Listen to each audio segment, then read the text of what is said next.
Eu me chamo Priscila Aguiar Mânica e, em nome do corpo discente do mestrado profissional em Direito da Universidade Positivo, dou boas-vindas a todos os presentes. Hoje damos início ao terceiro dia de evento do primeiro seminário discente do mestrado profissional em Direito da UP. Esse é um evento organizado pelos alunos do mestrado e tem como objetivo incentivar a troca de informações e experiências entre os alunos, professores e profissionais que atuam na área das pesquisas desenvolvidas em nosso programa. Depois de tratarmos sobre o sistema carcerário paranaense e punição às mulheres militares em estado gestacional e lactantes, e sobre perícias médicas na Justiça do Trabalho e na Justiça Federal, na semana passada, hoje o nosso foco será compliance, integridade e leniência na administração pública. Para tratar desse assunto tão importante, contamos com a presença dos seguintes convidados: professor doutor Fernando Mânica, procurador do Estado do Paraná e professor titular da Universidade Positivo, doutor em Direito do Estado pela USP, mestre pela Universidade Federal do Paraná e pós-graduado pela Fundação Getúlio Vargas. Contamos também com o doutor Raul Clay Cocaro Siqueira, controlador-geral do Estado do Paraná, especialista em ética e compliance pela Society of Corporate Compliance and Ethics e pela Legal Ethics and Compliance, membro do Instituto Brasileiro de Direito Empresarial e do Instituto Paranaense de Compliance. Contamos também com a doutora Aisha Sela Claro de Oliveira, promotora de Justiça do Estado do Paraná, com atuação no grupo especializado na proteção ao patrimônio público e no combate à improbidade administrativa, discente do mestrado profissional em Direito e orientanda do professor Fernando Mânica. Cada convidado terá 15 minutos para sua explanação e, ao final, abriremos para perguntas e considerações finais. Ressalto que, desde já, as perguntas poderão ser enviadas pelo chat e também pelo grupo de WhatsApp. Gostaria de deixar registrado um agradecimento especial ao secretário de Estado da Fazenda, René Garcia Júnior, que nos acompanha nesta noite. Sem mais delongas, passo a palavra ao professor Fernando Mânica, que fará uma abordagem geral acerca do tema integridade e compliance. Professor, a palavra é sua. Boa noite a todos. Obrigado, Priscila. Saudações aos nossos colegas do painel, doutora Aisha de Oliveira, doutor Raul Siqueira. Temos aqui hoje na Universidade Positivo, e eu falo como alguém da casa, que está recebendo alguns convidados, tanto do público quanto os nossos dois palestrantes, e gostaria de reiterar que é uma imensa satisfação, uma alegria participar desse evento que foi organizado pelos discentes, ou seja, pelos nossos mestrandos do mestrado da Universidade Positivo, e falar sobre um tema tão importante que é o compliance, integridade e leniência na administração pública. O Dr. Raul Siqueira, que tem feito um trabalho fenomenal na implantação, na tentativa de mudança, de implementação de uma nova cultura na administração pública, e doutora Aisha, que é a nossa mestranda também, representa aí os discentes nessa fala, além da doutora Priscila, doutora Aisha, que tem uma participação, uma experiência extremamente rica e importante na negociação e celebração de acordos de leniência aqui no estado do Paraná. Portanto, tenho certeza que teremos aí, para todos que nos ouvem, um compartilhamento de experiências e de conhecimentos bastante rico. A minha fala, entretanto, é uma fala nesse contexto inicial, introdutória, com a tentativa de expor alguns pontos que marcam uma mudança fundamental no funcionamento das instituições, tanto públicas quanto privadas, que nós estamos a vivenciar. Instituições essas, funcionamento dessas instituições, que nem sempre são bem compreendidas pela população em geral, pelos cidadãos e pelos membros do próprio poder público. Temos a satisfação em ter aqui também, eu faço questão de cumprimentar o Dr. René Garcia, que é secretário de Estado da Fazenda do Estado do Paraná e uma das pessoas que tem uma visão estratégica e também muito importante acerca dessas transformações e que também tem conduzido, né, o nosso Estado nesse momento difícil de pandemia e de dificuldade financeira. Vai aqui também o meu abraço, minha saudação para o doutor René. Mas a ideia é essa, então, pessoal, na minha fala, é contextualizar essa mudança, que para o público do direito, especialmente, a maior parte do nosso público é da área do direito, não é bem compreendido, porque o direito muitas vezes demora, especialmente do ponto de vista doutrinário, a assimilar as mudanças que acontecem na nossa realidade e nas nossas instituições. E para o pessoal que se dedica, que estuda o direito administrativo, especialmente, eu gostaria de ressaltar uma mudança, a primeira delas, talvez paradigmática, relativa à fonte do direito. Quando nós fazemos o curso de Direito, lá no primeiro, no segundo ano, todos nós, né, estudamos em cada disciplina as fontes do direito.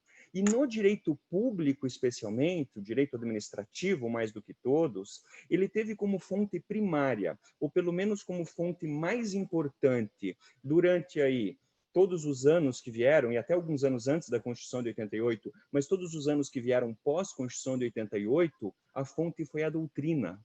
Consultávamos muito livros doutrinários. Quem não ouviu falar e não estudou do saudoso Eli Lopes Meireles, do professor Celso Antônio Bandeira de Mello, professora Maria Silvia, professor Odete Medawar e tantos outros que basicamente construíram aquilo que se sabe sobre direito administrativo, ou aquilo que se soube sobre direito administrativo durante várias décadas. Mas agora essa é a mudança, meus amigos. A mudança é essa fonte mais importante do direito público deixou de ser a doutrina e passou a ser a própria legislação. E se não a lei em sentido formal, aquela criada pelos órgãos legislativos, pelo poder legislativo, a lei em sentido amplo, tida como o conjunto de atos normativos, atos administrativos e mesmo políticas, guias e manuais produzidos pelos órgãos da administração pública. Vejam vocês, mais do que nunca nós temos uma série de incentivos, de orientações, em última instância, de fontes de direito que surgem dos próprios órgãos oficiais, órgãos formais do nosso Estado. Isso exige com que nós tenhamos, e com que o pessoal, especialmente o pessoal da área jurídica, com formação jurídica, esteja muito mais conectado, de um lado, com a realidade, e de outro, com toda essa produção normativa que tem ocorrendo, vem ocorrendo nos últimos anos. E nessa linha se insere o mestrado profissional em Direito da Universidade Positivo. Né? Somos um mestrado profissional, estamos aqui no ambiente do mestrado profissional, e o mestrado profissional se diferencia, né? Os alunos sabem muito bem disso, até porque escolheram esse caminho, diferencia do mestrado acadêmico, aquele que eu fiz lá há 10 anos, que me preparou para ser um docente, né? Com pesquisa científica, acadêmica voltado à docência. O mestrado profissional não, ele não impede que os seus alunos sejam docentes, mas ele prepara esses alunos para enfrentar e para dar soluções inovadoras ao mercado de trabalho, seja esse o mercado privado ou mesmo o mercado público ou o setor público. Então, eu gosto muito dessa definição, que diz que a principal finalidade do mestrado profissional é melhorar a eficácia e eficiência de organizações públicas e privadas por meio do quê? Da solução de problemas. Então, o foco aqui é a solução de problemas. E o tema central, fazendo o vínculo da nossa fala de hoje com o mestrado do Positivo, é inovação tecnológica e agenda do desenvolvimento sustentável. Ou seja, nós temos hoje, como consequência das inovações tecnológicas, uma demanda extremamente importante no sentido de dar soluções que resolvam e muitas vezes direcionam o caminho a ser traçado pelas inovações tecnológicas, mas com respeito a uma agenda, alguns padrões, alguns princípios, enfim, alguns objetivos que toda a humanidade concorda que devem ser respeitados para nós e para as futuras gerações. Essa ideia dos Objetivos do Desenvolvimento Sustentável, criados pela Agenda 2030 da Organização das Nações Unidas, que tem lá uma série de objetivos, né, 17 objetivos, sendo que um deles é muito próximo àquele da nossa discussão de hoje, ou seja, a ONU lá em 2015, definiu 17 objetivos que não podem ser negociados ou que devem ser alcançados apesar da inovação tecnológica e muitas vezes através da evolução tecnológica. Porque a evolução tecnológica é instrumento para o desenvolvimento sustentável, mas, como eu disse, pode ser também algo que vá contra esse desenvolvimento sustentável. Por isso que não é a própria tecnologia, não é a aptidão do desenvolvimento tecnológico em si que deve traçar os rumos e os caminhos a serem seguidos por esse desenvolvimento tecnológico. Somos nós, é o conjunto de pessoas, o conjunto de estados, e a ONU tenta conciliar isso ou centralizar essa discussão através da Agenda 2030 e da existência dos Objetivos do Desenvolvimento Sustentável. Mas o objetivo número 16, como eu mencionei, ele diz lá, basicamente, ele propõe a construção de instituições eficazes, responsáveis e inclusivas. Instituições responsáveis, eficazes e inclusivas em todos os níveis.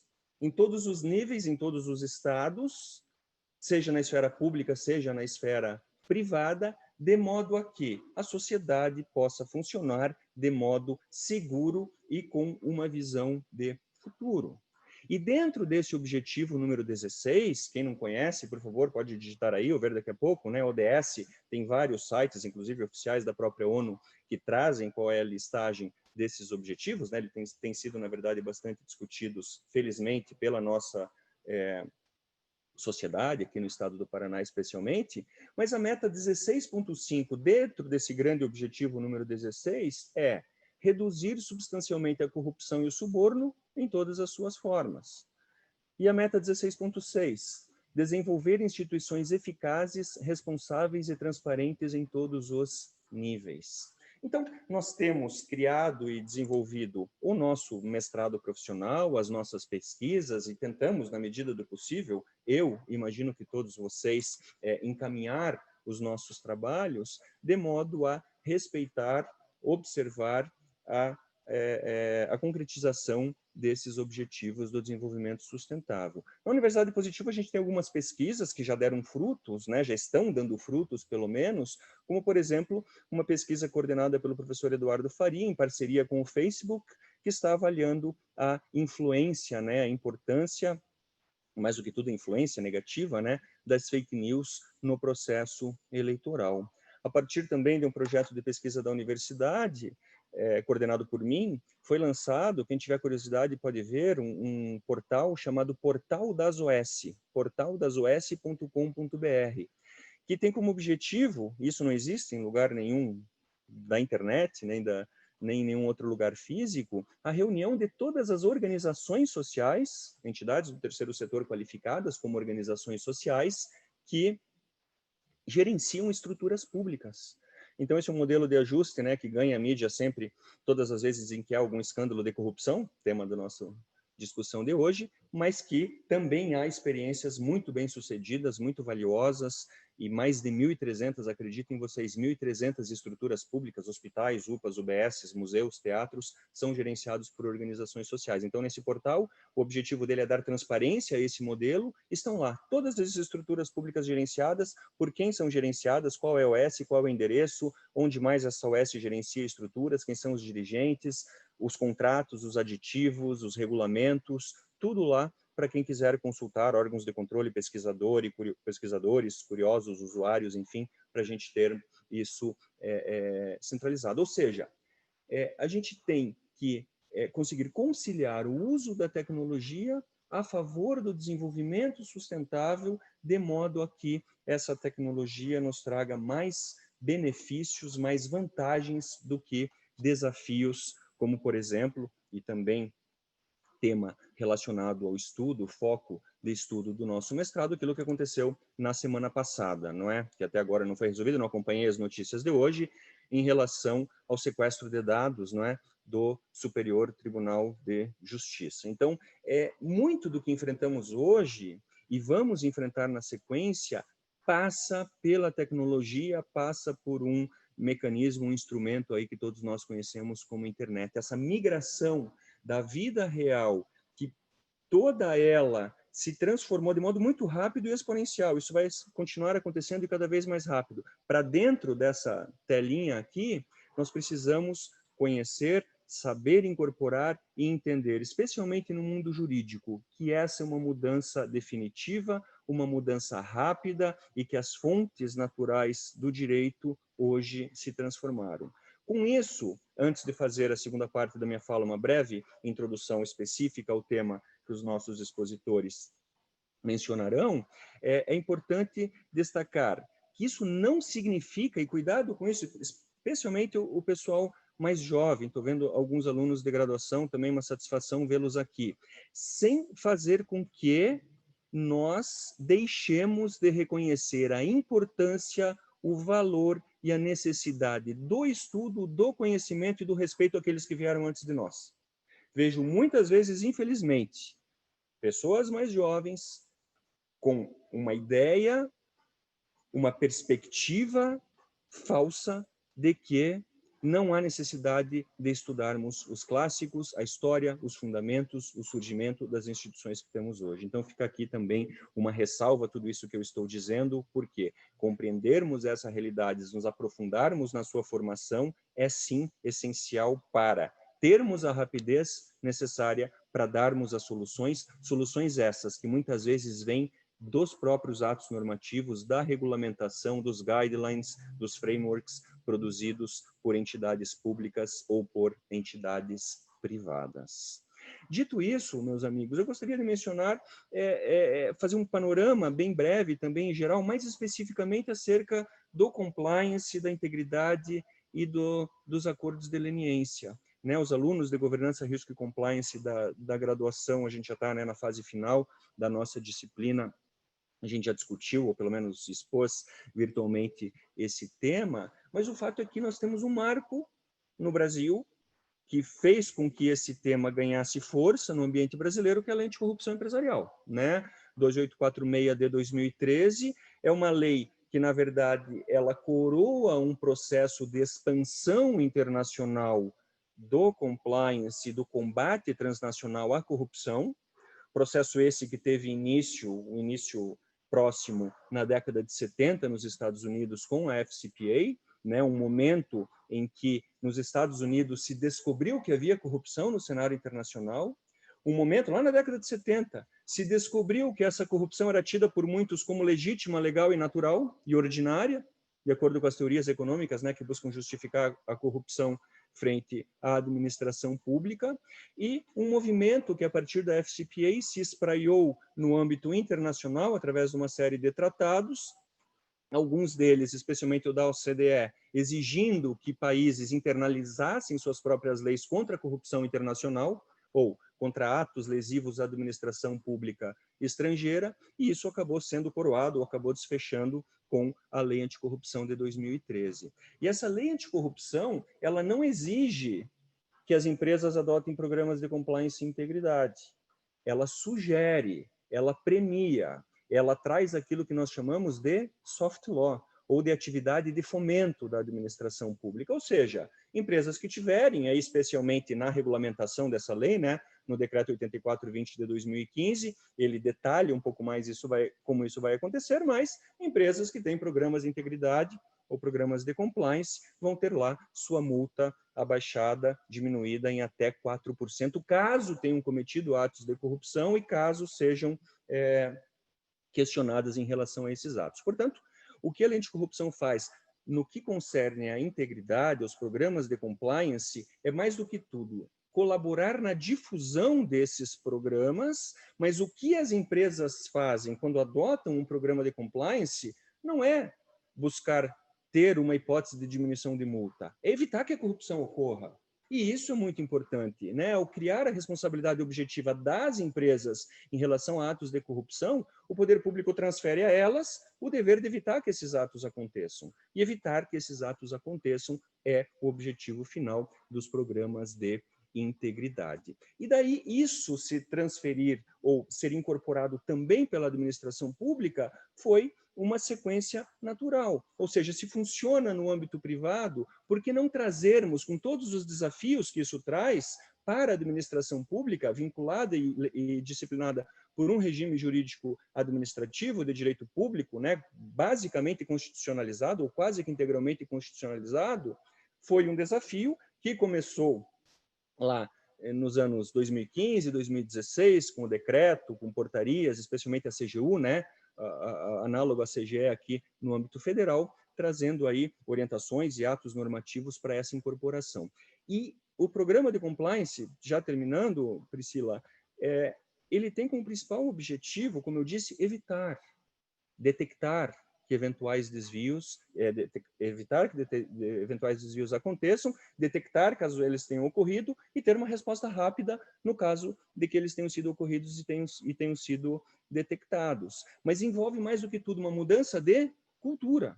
Uma cultura empresarial e uma cultura dentro da administração pública, com uma série de mecanismos muito tipicamente privados, que são trazidos para a administração pública e para o âmbito empresarial também, com um pragmatismo muito alto. Ou seja, eu não vou esconder o problema, eu vou detectar, vou assumir, vou negociar a solução mais adequada para esse problema. Muda-se a percepção do advogado, a percepção do gestor, a percepção do gestor público, a percepção do gestor privado. Não, eu não vou esconder, não vou usar todos os mecanismos para atrasar o processo, eu vou resolver esse processo o mais rápido possível. E o melhor mecanismo que eu tenho é o acordo de colaboração premiada, é o acordo de leniência, é o termo de ajustamento de conduta e é o termo de ajustamento de gestão. E aí eu chego ao final da minha exposição inicial e entro no tema que vai ser tratado pela promotora de justiça que tem experiência prática com isso, a doutora Aisha. Ou seja, uma vez ocorrido determinada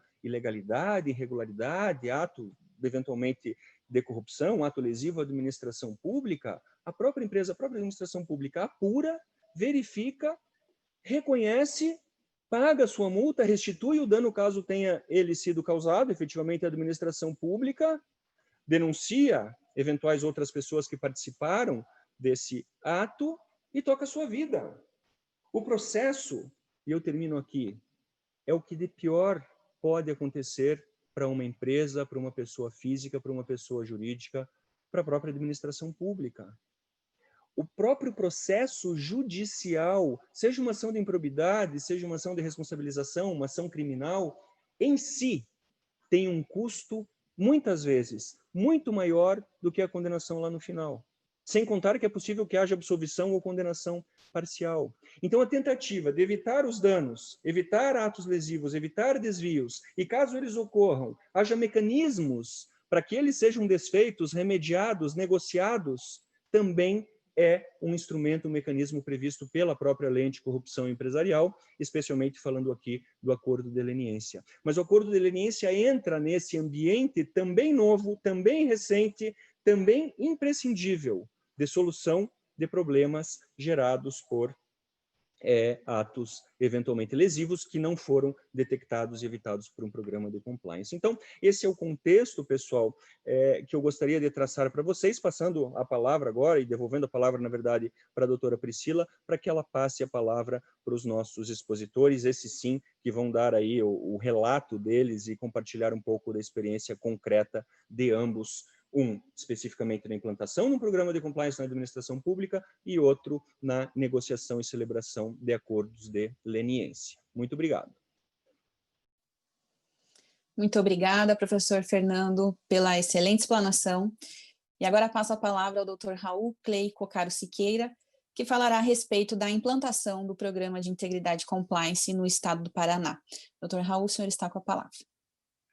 Obrigado, Priscila, professor Fernando Mânica, doutora Aisha, secretário René Garcia, nosso colega aqui do governo, um abraço forte a todos os colegas aqui presentes. Muita alegria fazer essa exposição e contando também com a presença do secretário René, que também já desempenhou a função de controlador, então muito facilita a atuação da CGE quando a gente tem aí o professor René à frente da Secretaria de Pastas de Finanças e com toda a experiência que ele tem também conduzido um órgão de controle interno em outro estado da federação. E, professor Mânica, eu queria trazer um contexto um pouco mais prático, né? Falar sobre compliance, sobre doutrina. Acho que os colegas aqui, mestrandos, já têm um vasto conhecimento sobre toda a proposta, toda a metodologia, todo o desenho dos princípios norteadores de um programa de integridade e compliance. E eu queria trazer um foco mais para a área da implementação na administração pública no estado do Paraná. O desenho da proposta do Programa de Integridade e Compliance do Estado do Paraná, colegas, ele vem sendo desenhado há 7, 8 anos, desde os nossos primeiros rabiscos, né, nossos primeiros contornos dessa metodologia, visitando a iniciativa privada, sim, tendo esse sucesso da administração privada, né, nas empresas, de metodologias de integridade e compliance no âmbito. Aquele modelo de governança, né, de gestão de riscos, de metodologias de compliance. E é bem isso que o professor Fernando colocou. É um aculturamento da administração, é uma mudança do sentimento, uma mudança, uma quebra de paradigma para a administração pública. E desse desenho, e aí eu gostaria de fazer alguns testemunhos aqui para a turma, porque nesse desenho, quando foi apresentada a metodologia da proposta de integridade e compliance para o Estado do Paraná, algo muito novo na administração pública, né? Programa de integridade e compliance, e aí é diferente do modelo federal, do governo federal, da CGU e de alguns outros estados que desejam e desenham também a implementação de um programa de integridade e compliance. No estado do Paraná, o governador foi muito receptivo para a ideologia, pois ele desenhou uma mesma metodologia, o mesmo processo capitaneado pela Controladoria Geral do Estado nos diferentes órgãos e entidades da administração pública. Ao passo que, conhecendo a metodologia do Programa de Integridade e Compliance do Estado do Paraná, você tem um conhecimento de toda a metodologia do plano de integridade em todas as secretarias. Eu faço aqui um reflexo do governo federal. O governo federal, através da CGU, edita suas normativas, o seu plano, o seu pacto, e aí cada ministério tem a atribuição da implementação desses princípios, dessas regras dentro do âmbito da sua atuação. A CGE desenhou um procedimento único, um processo unificado para todas as secretarias e órgãos da administração pública, claro, respeitando a sua missão, a sua cultura e os seus valores e a sua finalística de cada secretaria. Mas o desenho ele foi proposto como se imaginássemos uma árvore com um caule central, que é o caule da Controladoria Geral do Estado, e a ramificação para cada secretaria. Editado o decreto, editada a lei, né? Foi proposta a lei em 2019. E aí eu vou fazer vou dar um pouquinho aqui, fazer uma reflexão um pouquinho no passado aqui, professor Mânica, até para os colegas. A proposta do Programa de Integridade e Compliance, ele teve a sua primeira análise ainda quando o governador do estado, o governador Carlos Massa Ratinho Júnior, ele foi secretário de Desenvolvimento Urbano do estado do Paraná. E lá, quando o secretário de Desenvolvimento Urbano, em conjunto, inclusive, com o Ministério Público, que teve a participação de alguns colegas promotores, né, a doutora Aisha, a gente apresentou a metodologia num evento e começamos a implementar através do Serviço Social Autônomo Paraná Cidade. Só para trazer um dado importante, o Serviço Social Autônomo Paraná Cidade, ele é responsável pelas ações, ele é umbilicalmente ligado à Secretaria de Desenvolvimento Urbano, e a Secretaria de Desenvolvimento Urbano, ela tem como finalidade, como finalística, o desenvolvimento dos municípios do estado do Paraná. Então, todas as ações de intervenção de obras, de infraestrutura que visem o desenvolvimento urbano dos municípios é capitaneado com recursos do Estado através da Secretaria de Desenvolvimento Urbano. E o Paraná Cidade é um serviço social autônomo, que ele é vinculado à Secretaria de Desenvolvimento Urbano, né? Então ele é o braço da Secretaria de Desenvolvimento Urbano através desse contrato de gestão, ente de colaboração da SEDU. Só para ter uma ideia, até antes do procedimento da implementação do programa de compliance para o Paraná Cidade tinha, em média, em torno de 100 a 120 intervenções municipais, ou seja, destinação de recursos, convênios e parcerias com os municípios. Fazendo uma análise da gestão de risco, quando implementamos no Paraná Cidade a gestão de risco e começamos a desenhar o Risk Assessment, que é uma das ferramentas do compliance, depois eu vou falar sobre todas elas, a gente sentiu a fragilidade no momento que o Paraná Cidade, a SEDU, celebrava o convênio com o município, então ele destinava o edital de licitação, o contrato administrativo para auxiliar o município nessa contratação do procedimento licitatório e fazia toda a análise de fiscalização e supervisão das obras que tivesse essa intervenção municipal, e a gente verificou que existia uma grande preocupação, porque, por vezes, o edital ele era questionado pelos órgãos de controle externo. Então, os órgãos de controle externo demandavam para o município, e o município, como recepcionou aquele instrumento, né, aquele documento do Paraná Cidade, acabava repassando a indagação ao Paraná Cidade, e o Paraná Cidade e a SEDU devolviam a resposta ao município para que o município direcionasse para os órgãos de controle externo. Eu digo que o Paraná Cidade e SEDU, distante 1 quadra do órgão de controle externo, Tribunal de Contas, mas repassando informações a mais de 800 quilômetros para municípios que estão na fronteira do estado do Paraná, para depois repassar a informação para aquele órgão de controle externo que está a 1 quadra da SEDU. Então, a gente verificou que haveria aí, a gente poderia otimizar esse processo. E aí a gente procurou tanto o Tribunal de Contas como o Ministério Público, à época, lá na SEDU, Paraná Cidade, e desenhamos um instrumento de edital de licitação que fosse adequado aos anseios do Tribunal de Contas, ao Ministério Público, à SEDU e aos municípios. Isso gerou mais de 3.000 ações no Paraná Cidade, porque a gente otimizou o processo. A gente trouxe segurança jurídica para o procedimento licitatório, transparência na formulação desse instrumento, e isso potencializou as ações da SEDU Paraná Cidade, em mais de 3.000 intervenções naquele período. Então, esse foi um exemplo da melhoria trazida, advinda do programa de integridade, quando a gente desenhou em apenas uma das trilhas a necessidade dessa gestão de risco para essa atuação da SEDU ser mais efetiva, mais célere e trazer melhoria para desenvolvimento urbano, né, para a finalística da SEDU. Mas aí, voltando para o Estado, o secretário de Desenvolvimento Urbano, à época, Ratinho, se desligou por conta do período eleitoral e retornou suas atividades à Assembleia Legislativa do Paraná. Na Assembleia Legislativa do Paraná, ele solicitou que fosse encaminhado um projeto de lei que instituísse o Programa de Integridade e Compliance Estado do Paraná.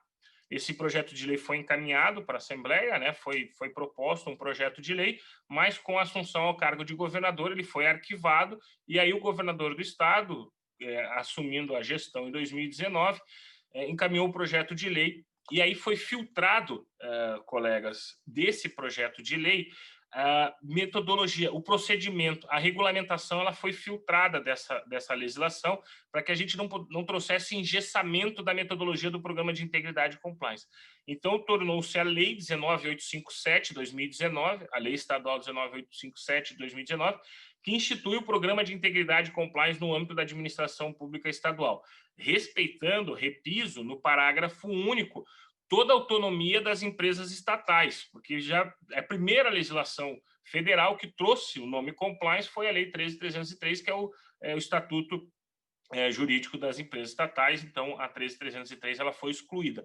Mas devo confessar a todos os colegas que muitas das estatais procuram a Controladoria Geral do Estado para replicar a metodologia do poder público, do poder executivo, a administração direta e indireta, à exceção das estatais, para implementar. É o caso de alguma das nossas estatais do Estado do Paraná, que nós estamos também auxiliando na construção do Programa de Integridade, já no modelo da 19.857. Então, veio a Lei 19.857, é uma lei principiológica, ela traz as regras, as métricas de um Programa de Integridade e Compliance com seus princípios, e depois veio o decreto que regulamenta a Lei 19.857. Aí sim, nesse decreto tem toda a metodologia, a gente teve o cuidado de fazer um modelo de carta, caderno orientativo mesmo, é o decreto 2902/2019, ali ele traz o procedimento mesmo, a metodologia, respeitando os princípios e os pilares gerais de um programa de integridade e compliance. Como o professor Fernando Mânica bem pontuou, isso desde 1976, escândalo Watergate, FCPA, OCDE, lei inglesa anticorrupção, UK Bribe Act. Então, assim, são todos esses os pilares. É claro que não há uma metodologia nem na Sociedade Internacional de Ética e Compliance, nem no Instituto de Compliance, que defina quais são os pilares exigíveis e obrigatórios para um programa de integridade se tornar efetivo. Mas todas as legislações elas são uníssonas em trazer alguns pilares essenciais para um programa de integridade e compliance. E no caso do Estado do Paraná, nós desenhamos 10 pilares, são os 10 pilares fundamentais do programa de integridade e compliance do Estado do Paraná. Um pilar, se vocês me permitem, eu não quero estender tudo, mas um pilar que é essencial em qualquer programa de compliance, e sem ele não existe qualquer metodologia de compliance que se sustente, é o próprio suporte da alta administração. Sem o suporte da alta administração, não há pilar ou não há programa de compliance que se sustente, enfim, tanto na administração pública como na iniciativa privada. Então, o suporte da administração, para mim, ele é até considerado uma base de sustentação de toda a metodologia de compliance do Estado do Paraná. Aí nós temos o segundo pilar, que é essencial, que é a gestão de risco, a avaliação de risco, o risk assessment, para que a gente possa mapear todos os riscos inerentes daquela secretaria. Tem o Código de Ética e Conduta. Todos esses pilares estão definidos na própria lei e no decreto. Então, metodologia de controle interno, treinamento e comunicação, canais de denúncia, investigação interna, due diligence, auditoria e monitoramento. Mas um pilar que eu queria trazer aqui uma certa atenção é que esse pilar, por vezes, não é identificável na iniciativa privada, que é a transparência e o controle social. Contudo, esse pilar da transparência e controle social, ele é imperioso na administração pública. Sem transparência e sem controle social, você não tem metodologias de combate à corrupção de forma efetiva. A transparência é um meio, o controle social é a ferramenta. Então, se você disponibilizar transparência pública, você potencializa as ações de controle social. Por isso, nossa grande preocupação é na transparência pública, em potencializar ou dar as ferramentas para a sociedade para que ela execute efetivamente o controle social e com esse controle social ela possa reportar ao Estado através dos canais de denúncias, né? Aqui capitaneados pela ouvidoria, tem toda uma distinção da ouvidoria para um canal de denúncias, mas no âmbito da CGE a gente acabou se utilizando dessa metodologia para recepcionar o canal de denúncias através desse sistema integrado de gestão de ouvidoria. Enfim, para a Controladoria Geral do Estado, a gente entende, e no Estado do Paraná, que o Programa de Integridade e Compliance ele está para a CGE nas suas diferentes coordenadorias. Então, a CGE, a gente pegando a estrutura da Controladoria Geral do Estado, a gente tem todos os pilares do Programa de Compliance, desde a Coordenadoria de Capacitação e Treinamento, a Coordenadoria de Ouvidoria, a Coordenadoria de Corregedoria, a Coordenadoria de ODP, que é o Observatório da Despesa Pública, que trabalha com investigação interna, fazendo cruzamento de dados e informações para achar eventuais red flags e, através desses red flags, iniciar os processos de investigação interna. E a própria coordenadoria de compliance, que é responsável pela gestão de risco, que é o risk assessment. Então, identificação dos riscos, desses riscos, levantamento da matriz de risco, probabilidade e frequência, né, impacto e frequência, desenho dos riscos dentro desse plano cartesiano. Quanto maior a frequência, maior o impacto, ele fica mais distante do vértice, o ponto de risco, então há a necessidade de trabalhar esse ponto de risco, e aí há as indicações, as sugestões de mitigação desses riscos que estão mais distantes dos vértices. Enfim, o que o compliance busca é a prevenção. A CGE é dividida em 3 momentos dentro do Estado do Paraná, né? Prevenção, monitoramento e reação.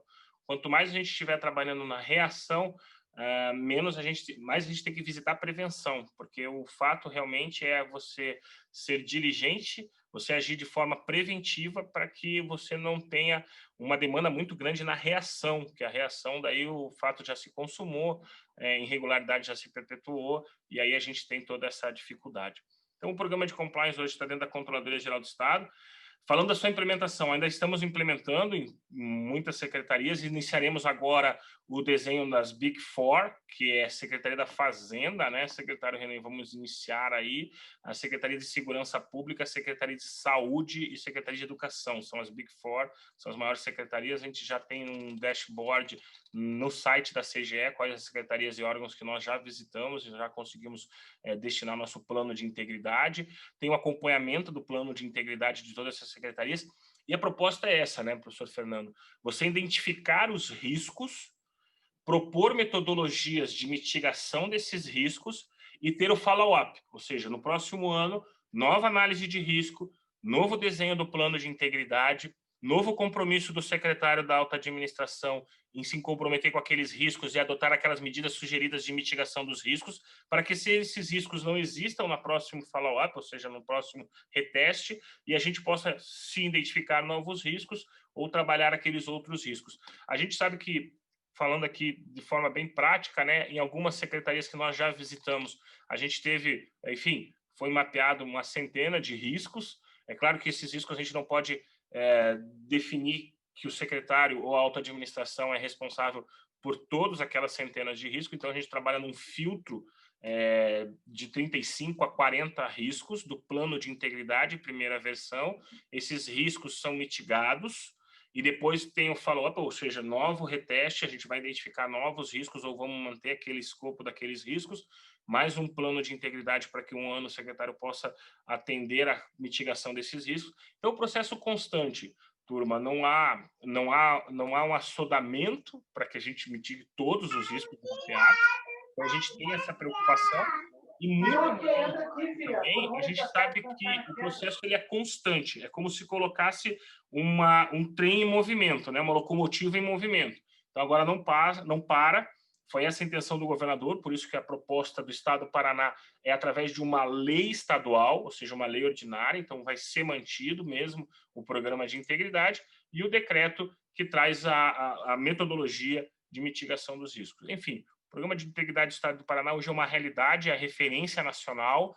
Nós tivemos vários encontros, várias visitas de outros controladores de outros estados para conhecer a metodologia do Programa de Integridade e Compliance do Estado do Paraná. Fomos agraciados, o governador foi agraciado com o prêmio do Compliance Across America em 2019. E agora, no final do ano, estaremos recebendo o Conselho Nacional de Controle Interno, que são representantes de todos os controladores gerais de Estado, alguns municípios e o ministro da CGU. Estaremos aqui em Curitiba, um evento, justamente por conta dessas ações que visam a prevenção de qualquer ato de irregularidade e de fraude. Compliance é prevenir, compliance é identificar riscos. Se eu puder trazer esse contexto, eu digo que o trabalho mais centralizado da CGE é a prevenção, são auditorias de conformidade, são auditorias de acompanhamento dos processos, tanto é que, graças aos servidores do Estado do Paraná, em primeiro plano, mas também as ações da Controladoria Geral do Estado, da Secretaria da Fazenda e todas as secretarias que compõem o Poder Executivo Estadual, o Estado do Paraná ficou afastado de todos esses processos de corrupção, esses casos de identificação de desvio de recurso público nesse momento da pandemia, que é um momento de muito cuidado da vida do cidadão, né? Então, os processos de aquisição foram flexibilizados, as leis foram flexibilizadas, porque visavam justamente atender a vida, atender a saúde, então foram flexibilizados, trouxe uma preocupação muito grande, mas com o auxílio da PGE também, com os cadernos orientativos e da Controladoria Geral do Estado, a gente desenhou auditorias de conformidade em paralelo com todos os processos de aquisição. Então, enfim, deixar à disposição, eu acho que eu já passei meu tempo aí destinado, era 15 minutos, peço perdão, doutora Priscila, devolvo a palavra, mas coloco aqui a Controladoria Geral do Estado, todos os nossos colaboradores à disposição para eventuais dúvidas e sempre deixar o canal aberto para todos os colegas aí. Obrigado, doutora Priscila. Nós agradecemos, doutor Raul, por nos explicar a forma como se deu e está acontecendo a implantação do Programa de Integridade e Compliance no Poder Executivo do Estado do Paraná. Explicação esta que certamente é de grande valia a todos nós interessados no tema. Agora passo a palavra à doutora Aisha Sela Claro de Oliveira, que falará da sua experiência prática e também da sua pesquisa, o seu dia a dia. Doutora Aisha, a palavra é sua. Boa noite a todos. Obrigada, doutora Priscila. Obrigada pelo convite. O meu professor e orientador, o doutor Fernando Mânica. É um prazer, doutor Raul, revê-lo ainda aqui nesse ambiente virtual. Sempre bom revê-lo. Queria cumprimentar o nosso secretário, Renê, que nos prestigia também no evento, e todos os alunos, meus colegas de mestrado, e também os da graduação que estão aqui presentes. É uma honra estar aqui, eu espero contribuir de alguma forma com essa discussão, mas de forma prática, como o Dr. Raul também acabou trazendo as questões da nossa dificuldade diária, é o que eu optei por fazer também, até pelo espaço curto de tempo, né? São 15 minutos, eu quero ver se eu consigo trazer isso para vocês de forma bem breve. Até porque o professor Fernando já nos abrilhantou com a parte histórica, ainda que brevemente também, né, sobre os acordos lenienses. Então, eu vou trazer aí um pouco da minha experiência no trabalho diário aqui no Ministério Público. Primeiro, só eu queria dizer que eu já não estou mais já não integro mais o grupo, o GPátria, o grupo especializado em proteção ao patrimônio público, desde esse ano. Permaneci 5 anos no patrimônio público, agora estou na área criminal. Estou na área criminal de novo, então só para... Porque às vezes as pessoas vão achar que eu continuo no grupo e hoje tem outros 2 colegas lá. Mas o meu interesse pelo objeto de pesquisa surgiu no patrimônio público, e isso não... O fato de estar trabalhando no crime, na área criminal hoje não diminui em nada o meu amor pela matéria. Então, eu vou primeiro trazer aí umas questões práticas, e eu acho que os números eles falam por si, né? A Lei Anticorrupção Empresarial é de 2013, e a corrupção é um problema que nós, promotores de justiça, todos aqui que trabalham na área criminal e na área do patrimônio público, espalhados pelo estado do Paraná ou no Brasil, aqui eu vou falar do Paraná, nós enfrentamos isso diariamente, a dificuldade de trabalhar com os crimes de corrupção na parte da investigação. Ainda na área criminal, um pouco mais fácil, mas no patrimônio é um esforço enorme para conseguir desvendar as organizações criminosas, as fraudes, os problemas nas licitações. Então, assim, um ambiente muito amplo de situações afetas ao patrimônio público e uma dificuldade muito grande. Então, foi isso que surgiu, que me despertou o interesse, né? Eu sou uma entusiasta dos acordos. Eu acho que como o professor Fernando disse, vem aí uma tendência, não só na nossa legislação, mas eu acho que isso deve se consolidar com o tempo, porque aí a gente vê no pacote anticrime, a lei os acordos de não persecução penal, o acordo de não persecução civil ainda não regulamentado, mas também uma inovação, essa tendência das soluções consensuais, eu acho que veio para ficar. Um ponto que eu quero destacar também, que o professor Fernando colocou, é que a importância da história, porque nós estamos aqui hoje discutindo isso só exatamente por ter todo esse histórico, né, de legislação e de trabalho, e a dificuldade que nós enfrentamos é que nos faz buscar novas ferramentas e trazer novos modelos de solução e de auxílio às nossas investigações, né? Nós só estamos aqui onde estamos e alcançamos essas mudanças por conta da história que nós vivenciamos. Então, eu estou de pleno acordo com o que o senhor colocou aí. Essas novas ferramentas, elas não surgem do nada, elas surgem dos problemas que nós enfrentamos historicamente, né? A corrupção é um problema mundial, não tem fronteira, a gente vê isso em qualquer comarca do estado do Paraná, a gente vê a dificuldade de lidar com a corrupção, e a gente precisava, de fato, de novas ferramentas. Eu acho que essas soluções consensuais, elas vêm nessa caminhada. Eu não vou aqui ficar falando dos riscos e dos riscos dos acordos e das desvantagens, porque obviamente existe, mas para trazer aí um cenário mais positivo do que eu identifiquei na minha experiência prática de vantagens desses acordos. Eu falei dos números, mas eu esqueci de dizer dos números. A lei, ela é de 1º de agosto. 1º de agosto de 2013, eu integro o Ministério Público desde 2011, fiquei no Patrimônio Público de 2015 a praticamente o ano de 2000, no final de 2019. No âmbito do Paraná, no último levantamento, eu estou esperando finalizar o ano para totalizar o número de acordos de leniência firmados no estado do Paraná, porque é o objeto da minha pesquisa. Nós temos hoje 14 acordos de leniência firmados. Um número pequeno, para se falarmos aí de 7 anos de legislação. Então, esse é um dos motivos da minha curiosidade também de aprofundar esse estudo dos acordos de leniência.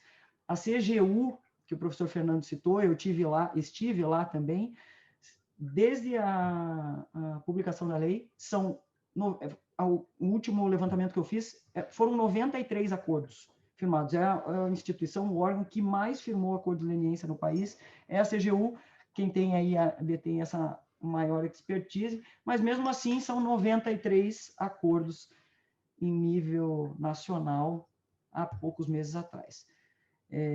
Então, eu acho que demanda um aprofundamento de estudo, um levantamento aí dessas vantagens e das desvantagens, e eu prefiro falar das vantagens hoje, que a gente vê vantagens aí para as autoridades públicas, o ressarcimento do dano erário de forma mais célere do que a questão judicializada, uma vantagem para as investigações, porque isso é condição sine qua non para que a gente, quando opta por um caminho de firmar um acordo de leniência, essa é uma das premissas, né? Nós precisamos, além de conhecer de forma ampla a investigação, analisar o que o acordo de leniência nos traz e nos fornece de prova ou aprofundamento de investigação. Então, é uma vantagem para a investigação, obviamente, porque ainda que você conheça e detenha plena ciência do teu ambiente de investigação, do ambiente da fraude, do ambiente da corrupção, invariavelmente o acordo de leniência ele te traz outras pessoas, outros agentes públicos, ou muitas vezes como documentar, é um meio de obtenção de prova importante. Então, sempre para que nós firmemos um acordo, nós temos que ter um aprofundamento de prova, isso é exigência.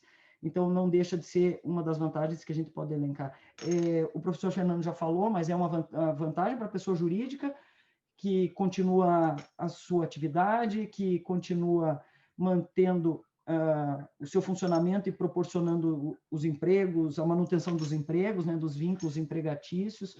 Então, não deixa de ser uma vantagem também para a empresa, que acaba por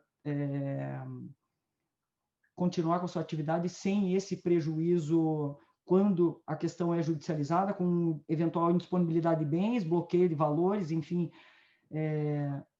outras sanções não, outras medidas mais drásticas.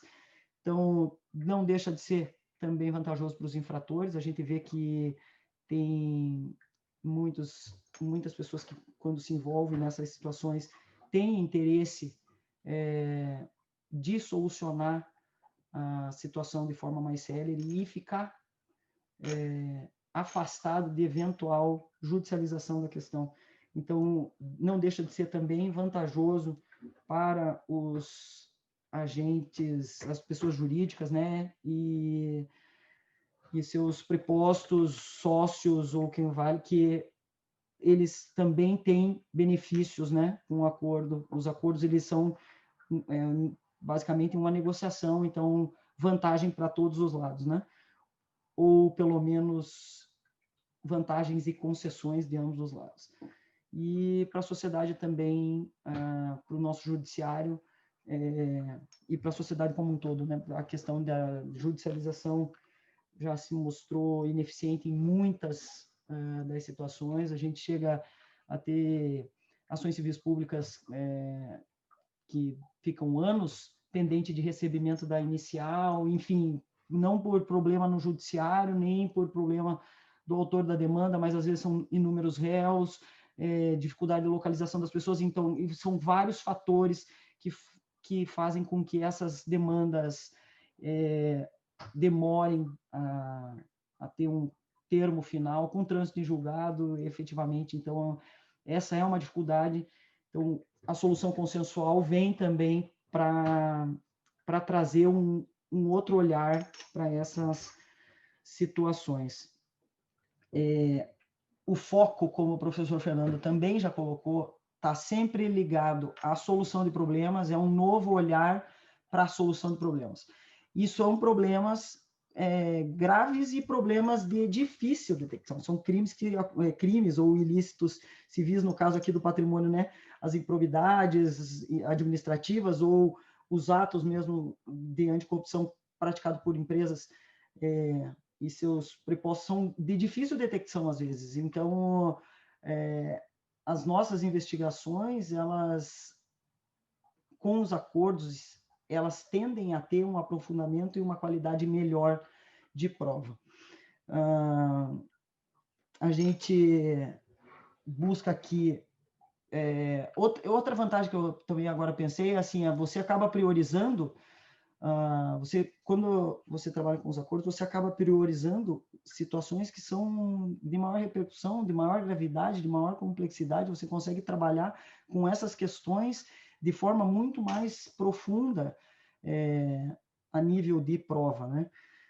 E então eu aqui optei por fazer esse cenário de vantagens, porque sou mesmo uma entusiasta dos acordos e deixo para trazer as desvantagens num outro momento.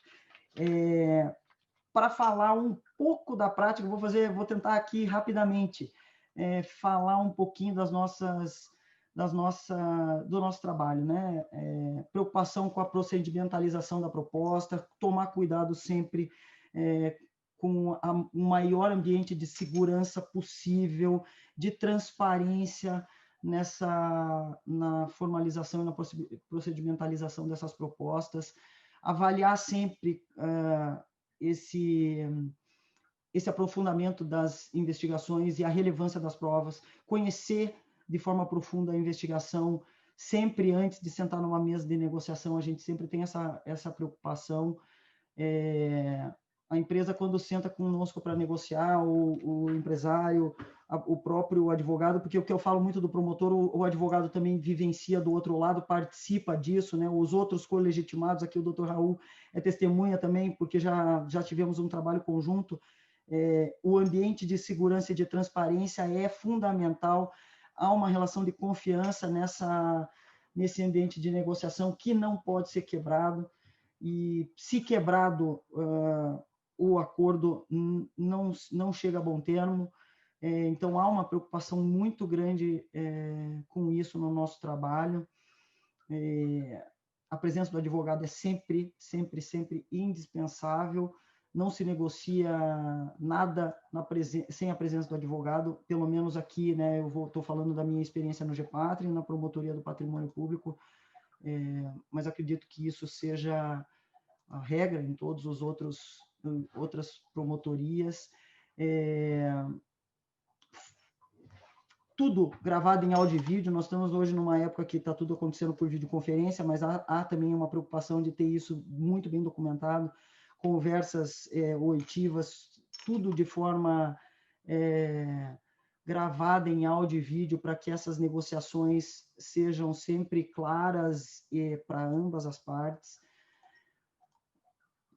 As tratativas sempre na presença de outras pessoas, que não só o promotor e a empresa, ou o promotor e o advogado, sempre ter essa cautela de ter a equipe toda trabalhando, o grupo de trabalho presente, para que não haja negociações assim paralelas, cuidar do sigilo das questões, coisa que a gente vê sempre aí, vazamento de informações ou de provas. Ter muita cautela com isso, a gente trabalha com muita cautela, é muito difícil trabalhar com isso, porque normalmente são trabalhos que envolvem mais pessoas, colegas de outras áreas, colegas de outras, que com outras atribuições, então cuidar, um zelo com a prova, com o sigilo.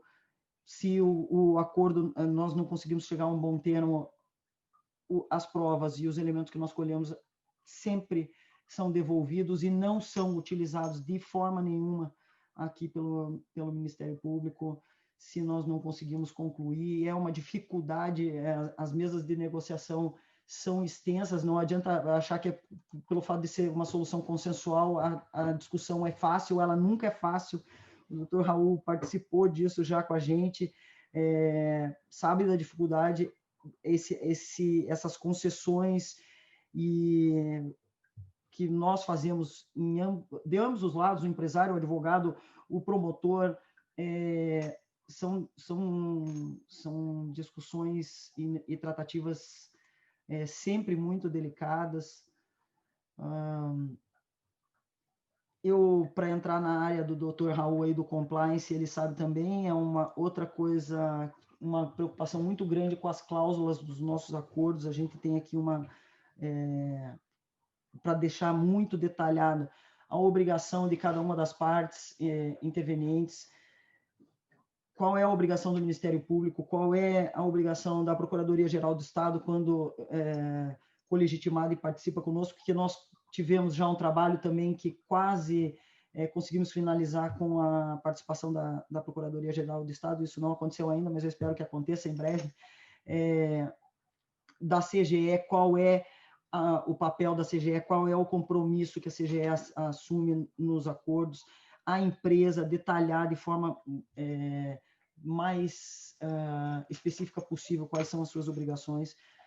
E aqui, dentre as obrigações, as regras, né, de compliance e os programas de integridade são normalmente condições que eu acho que de todos os acordos que eu trabalhei, só um deles é que não tinha, todos os outros a gente trabalha dessa forma, de exigir que a empresa passe a ter, ou se tem, que proporcione ou melhora nos seus mecanismos de compliance e de programas de integridade, com auditoria externa até e apresentação desses programas de forma semestral ou trimestral para o Ministério Público ou o agente ministerial que está trabalhando nos acordos.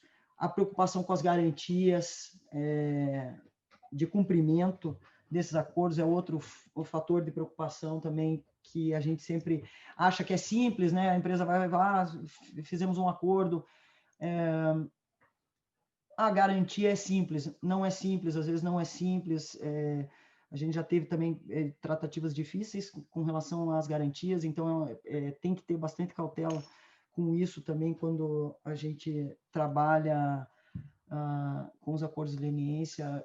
Prazo de cumprimento do acordo bem estipulado, porque normalmente são acordos que não são de cumprimento imediato. Quando os valores são expressivos, a gente tem aí etapas de cumprimento e de pagamento que também exigem um detalhamento cauteloso. Outra coisa na prática que a gente falando desse ambiente de segurança, porque a negociação é basicamente segurança e transparência. A gente tem o reflexo, né? O acordo de leniência firmado com a pessoa jurídica, e nós temos invariavelmente um reflexo na pessoa jurídica, nas pessoas físicas que são intervenientes, como prepostos ou sócios das pessoas jurídicas. Então, aqui, a gente no Paraná tem feito de forma concomitante, quando possível, obviamente, os acordos de colaboração premiada com as pessoas físicas, tudo de forma a ampliar esse ambiente de segurança e diminuir o espaço de questionamento dos acordos. Então, trabalhar de forma concomitante com a área criminal e com esse reflexo penal em relação às pessoas físicas, até pelas questões também da limitação da prova, que é outro problema que a gente enfrenta, até onde esse compartilhamento de prova obtida no âmbito de uma colaboração premiada impacta nas questões do patrimônio público, da improbidade. Então, isso também é um fator de preocupação e de cuidado na hora que nós sentamos para negociar esses acordos de leniência. Na prática, ainda... Escutei alguém falando? Eu só acho que vou concluir aqui rapidamente para falar, por exemplo, preocupação com a delimitação dos fatos e das pessoas envolvidas, de forma também detalhada, porque quando a empresa nos procura para fazer um acordo de leniência, ela assume um compromisso de dizer a verdade e de dizer todos os fatos ilícitos dos quais participou e dos quais tem conhecimento, quais são as pessoas envolvidas. Então, ela tem esse dever conosco. Então, precisa documentar isso de forma segmentada. A gente trabalha aqui com anexos em relação a, talvez, ou empresa, ou a depender da investigação, se são autoridades, agentes políticos, agentes públicos ou outras pessoas envolvidas, tudo segmentado por anexos para facilitar e delimitar bem os ilícitos que estão sendo trazidos no ambiente do acordo, e até para delimitar até onde vai a nossa responsabilidade com o acordo, até onde, quais fatos o nosso acordo abrange. Porque, para citar um exemplo, para trazer mais prático, a empresa vem, o empresário, a empresa, a pessoa jurídica vem aqui, senta e, olha, eu tenho conhecimento de 10 fraudes em licitação. E depois, no meio do caminho, o acordo firmado são 12. Nós, aqui na investigação, há um aprofundamento e descobrimos 12. Temos um caminho aqui para verificar se vai rescindir o acordo, se esse fato foi mencionado ou não, até onde nós assumimos a responsabilidade, né? Quais fatos, quais ilícitos são abrangidos nesse acordo. E nós, Ministério Público, temos obrigação de compromisso, um compromisso com a empresa de garantir, né, que a empresa não será processada ou a pessoa física não será processada. Se o fato não está abrangido no acordo, não está, mas isso não pode passar despercebido. Isso tem que estar escrito também num acordo. Preocupação que não é só do promotor, né? Preocupação que também é do advogado ou da CGE, ou de qualquer colegitimado, ou do Ministério Público Federal, se estiver trabalhando conosco em situação que tem atribuição federal. Eu acho que, da prática, eu poderia ficar aqui falando talvez horas, né, sobre isso, mas o tempo é escasso, e eu só queria falar rapidamente do meu projeto de pesquisa. Foram os números mínimos aí de acordos que me incentivaram a aprofundar essa pesquisa. Então, o meu universo são esses 14 acordos de leniência firmados aqui pelo Estado do Paraná, e nesses acordos o que eu vou identificar no estudo quais eram os procedimentos correlatos, administrativos correlatos, qual foi o tempo de duração dessas investigações e desses procedimentos, quanto tempo demora essa investigação, se a investigação já chegou a um bom termo ou não, o desfecho de cada procedimento, se depois do acordo de leniência houve judicialização da questão ou não houve, se os procedimentos foram encerrados ou se eles continuaram em tramitação, se houve arquivamento parcial ou não, isso eu vou avaliar de todos eles. Se a partir dos elementos informativos ou os meios de obtenção de prova que foram alcançados por intermédio do acordo geraram novas investigações, se sim, quantos processos ou investigações eles geraram, o descumprimento ou cumprimento dos acordos firmados. Eu aqui também vou dizer que dos que eu trabalhei não houve descumprimento. Eu acho que aqui está também o que o professor Fernando e o Raul colocaram. Às vezes há uma intenção de solucionar, há uma intenção de cumprir.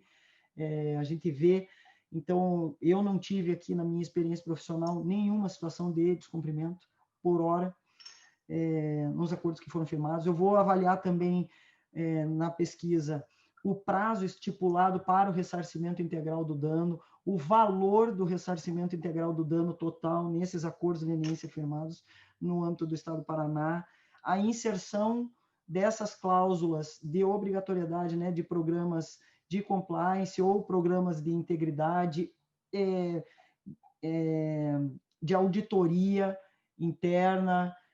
Então, isso também eu vou avaliar. Uma coisa, vou puxar aqui o gancho do Raul já, que a vantagem disso numa mesa de negociação, um acordo de leniência, é que nós negociamos com a alta administração das pessoas jurídicas, né? Então, quando a pessoa, o executivo, o empresário, ou o sócio, ou preposto negocia conosco num âmbito de acordo de leniência, ele tem autonomia para assumir esse compromisso em relação aos programas de integridade ou de compliance, a depender, né, da situação. Outra coisa que eu vou avaliar nos acordos firmados são a intervenção ou a participação de outros órgãos. Aqui eu citei a PGE e a CGE, porque a CGE nós já trabalhamos juntos em uma oportunidade. Nós tivemos aqui também no MP do Estado do Paraná uma situação, um trabalho conjunto com o MPF, então eu vou avaliar isso de todos os acordos que foram firmados, se houve questionamento por outro colegitimado ou se houve intervenção ou participação de outro colegitimado ou adesão, que também é outra situação, né? Às vezes tem vários ministérios públicos com atribuição em relação aos anexos, se houve adesão destes outros ou não.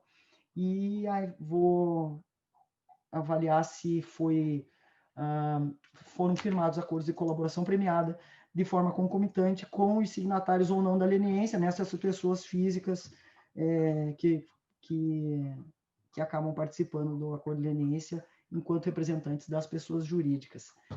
Esse é o meu objeto de pesquisa, é o objeto de estudo, que tem relação, acho que tanto com a proposta do mestrado profissional e a Agenda 2030, né? Qual é a contribuição aí que o Ministério Público do Estado do Paraná consegue alcançar por intermédio desses acordos, a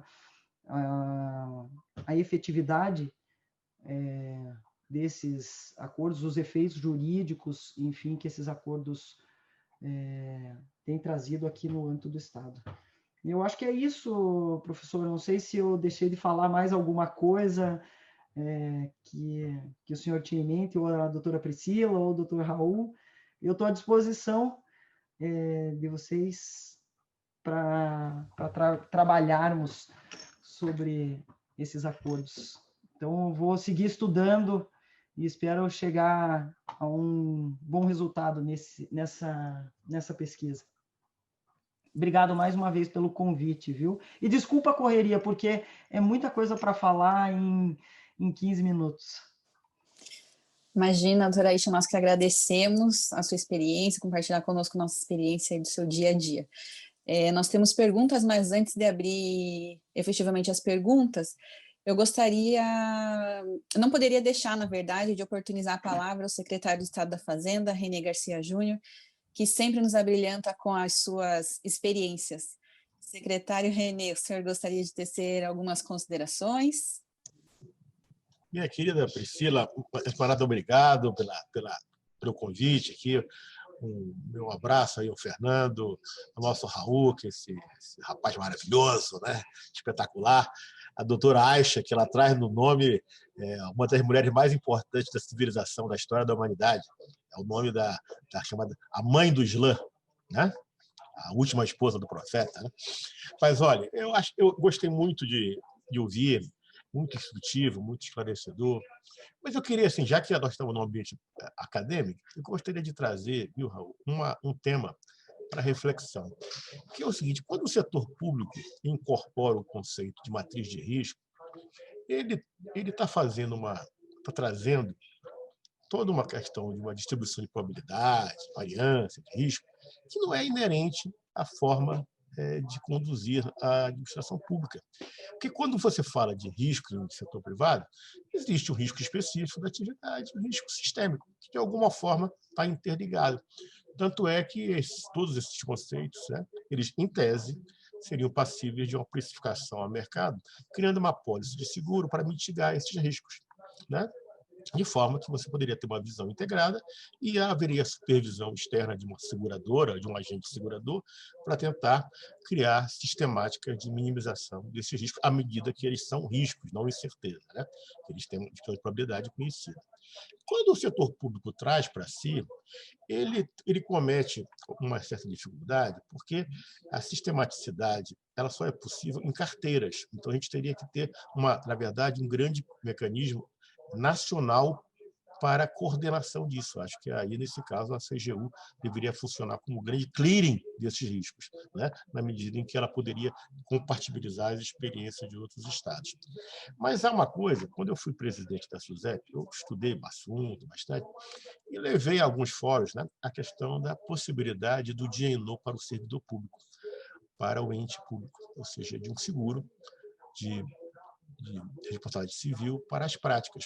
Se a gente tivesse essa possibilidade de criar esse mecanismo, nós teríamos auxiliar a CGE e a CGU uma figura de um monitor externo desses riscos.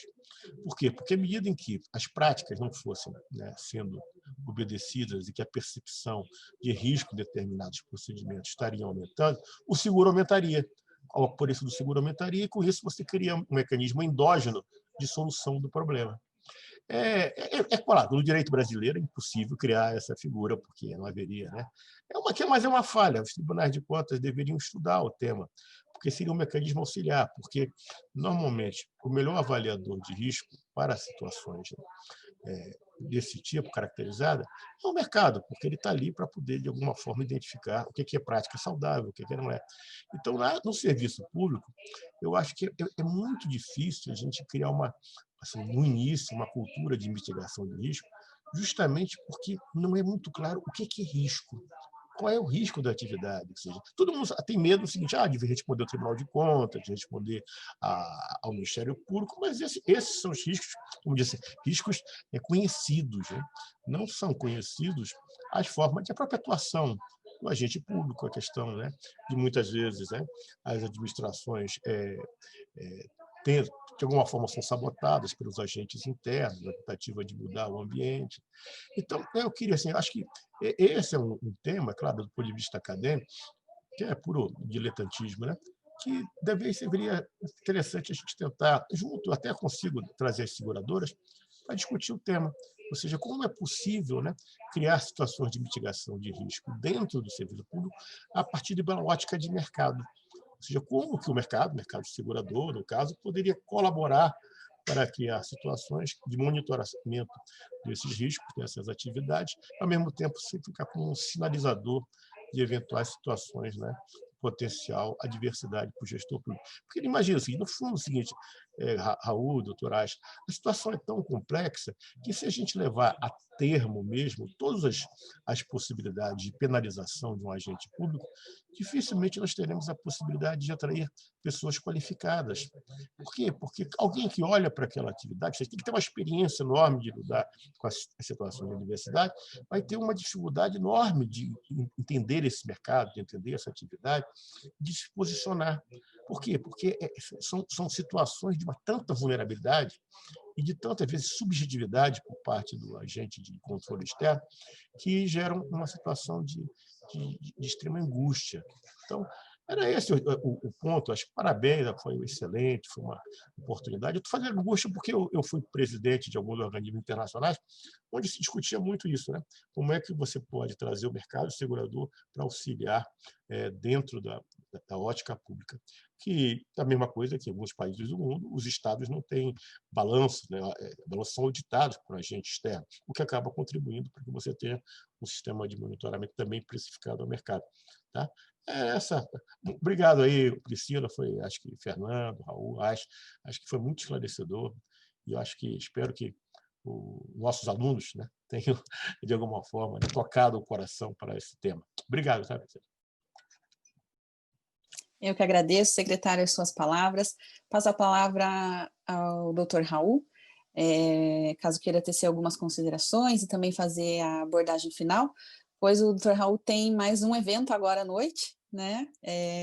Então, se o senhor quiser fazer as considerações finais e se retirar, o senhor fique à vontade, pois sei do seu compromisso.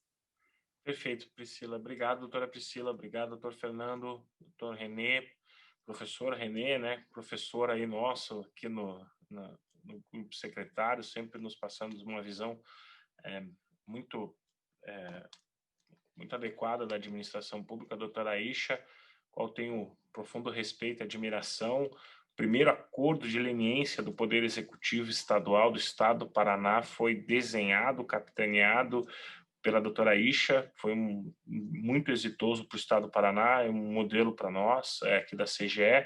Estamos aí com outras propostas, consolidando entendimentos internos, é muito novo para nós, né, doutora Isha? Eu digo nós, eu falo Controladoria Geral do Estado do Paraná. Então, a gente está desenhando junto com a PGE, o Estado do Paraná tem um decreto estadual que traz a obrigatoriedade de assinatura em conjunto, CGE e PGE, já é um avanço, porque no âmbito do Poder Federal, do Governo Federal, é unicamente a Controladoria Geral da União, e agora embarcou com a Advocacia Geral da União. Então, o Paraná já saiu com esse pontapé, já com a PGE, com esse entendimento da Controladoria junto com a PGE. Então, é um trabalho muito exitoso no estado do Paraná. Eu queria, se a doutora Priscila me permite, fazer uma resposta ao nosso colega, o Lucas, que fez o questionamento sobre a Lei Geral de Proteção de Dados. Eu iniciei ali a resposta no chat, mas eu queria só finalizar aqui a apresentação. Em relação à Lei Geral de Proteção de Dados, é uma grande preocupação da Controladoria Geral da União, do Estado, enfim, como um todo, da administração pública, a Lei Geral de Proteção de Dados. A gente sabe que a Lei Geral de Proteção de Dados ela vai ser muito mais percepção, né, user experience, a gente fala, né, experiência do usuário, ou seja, vão demandar ações judiciais, enfim, contra a desatenção à Lei Geral de Proteção de Dados, pode causar um impacto muito grande para a administração pública, né?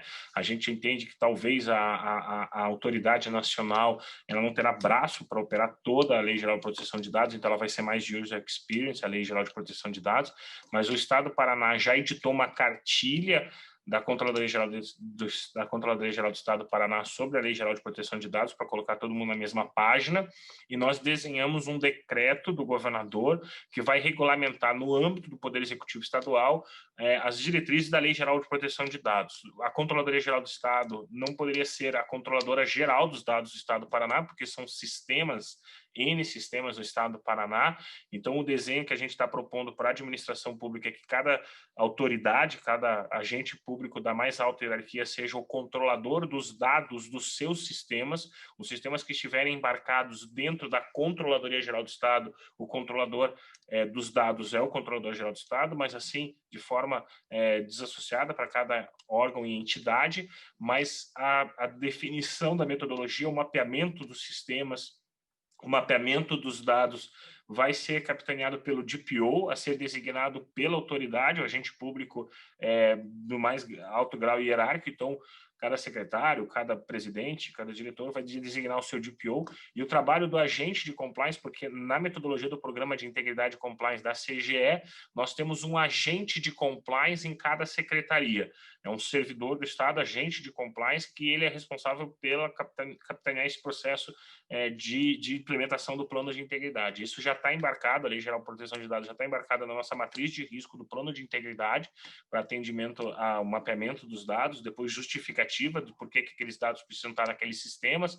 Então, o mapeamento dos processos, se verificar a necessidade de anonimização do dado, enfim, qual que será a política de tratamento daquele dado para ser demandado ao grande operador dos dados do Paraná, que nesse caso é a Celepar. A Celepar é a operadora dos dados do Estado do Paraná, mas cada secretário, cada autoridade seria o controlador dos seus dados, e a gente terá aí a definição de comitês também, Comitê do Estado do Paraná, em relação à política de dados do Estado do Paraná, mas o decreto já vai regulamentar isso, é um trabalho conjunto com a PGE, CGE e Celepar. Esse decreto já está no gabinete da Procuradora-Geral do Estado. A gente está finalizando aí os últimos ajustes do decreto estadual que vai regulamentar. Alguns estados já regulamentaram sua Lei Geral de Proteção de Dados, alguns municípios também regulamentaram, mas trouxeram como controlador geral do município o grande controlador dos dados dos sistemas da administração pública, o que, ao nosso ver, não é muito conveniente, porque a responsabilidade é muito grande do controlador e a gente, por vezes,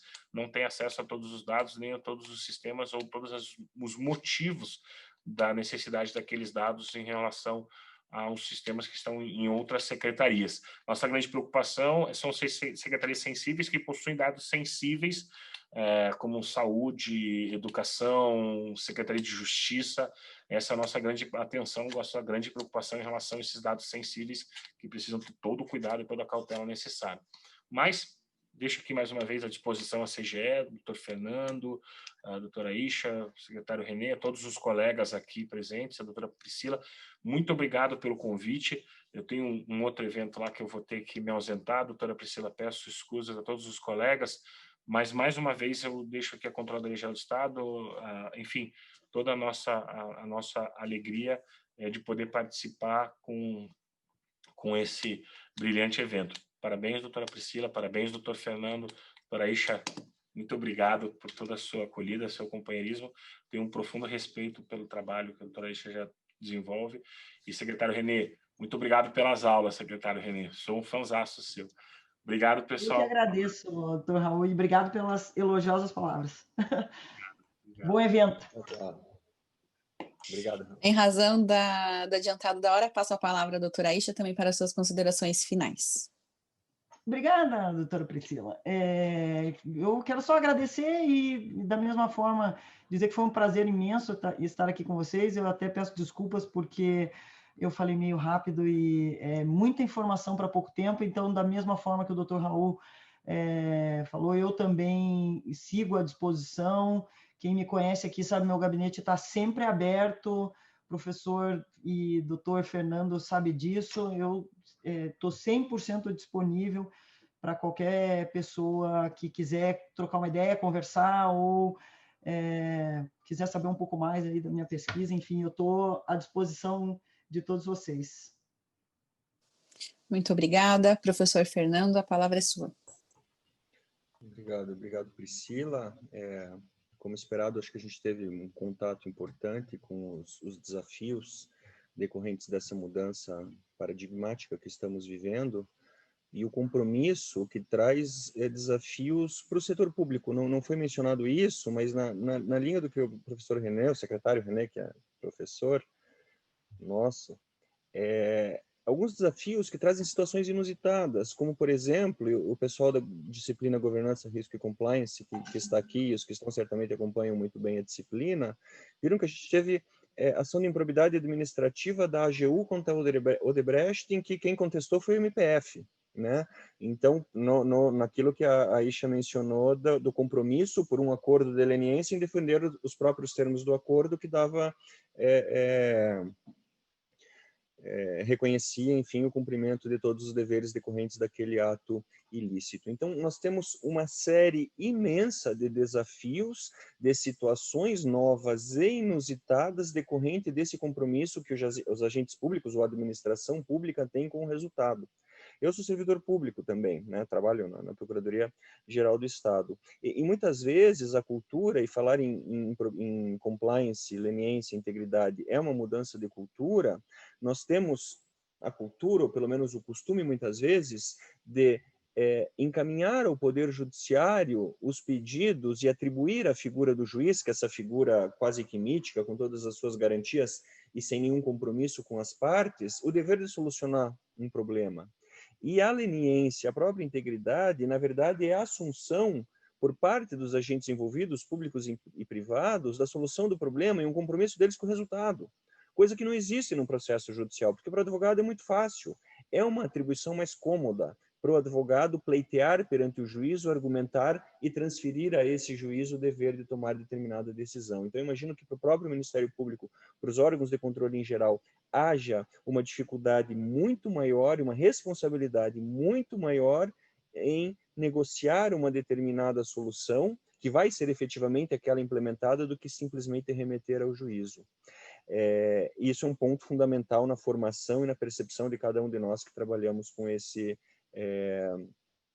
enfim, com a administração pública nessa área. No que disse o professor René, eu não tenho resposta, obviamente, e as perguntas que ele faria são sem resposta, porque se tivesse ele já saberia a resposta, mas eu fiz um curso recente, eu trabalho muito com saúde também, um curso recente sobre análise de custos-benefícios em saúde. Um curso nos Estados Unidos, obviamente, numa universidade americana, em que eles tentam transformar em moeda, e em moeda essa é a ideia mesmo, o objetivo do curso era esse, quanto vale um tratamento, quanto vale um dia de vida para determinada pessoa, em determinada situação, para avaliar, enfim, se é adequado e necessário fazer esse investimento. Ou seja, essa transferência daquilo que muitas vezes no mercado, e no mercado usual se faz, para o âmbito da saúde é complicado, e para o âmbito público mais ainda. Eu acho que a minha percepção, e é uma percepção pragmática mesmo, é um caminho que deve-se, pelo menos, buscar que seja percorrido,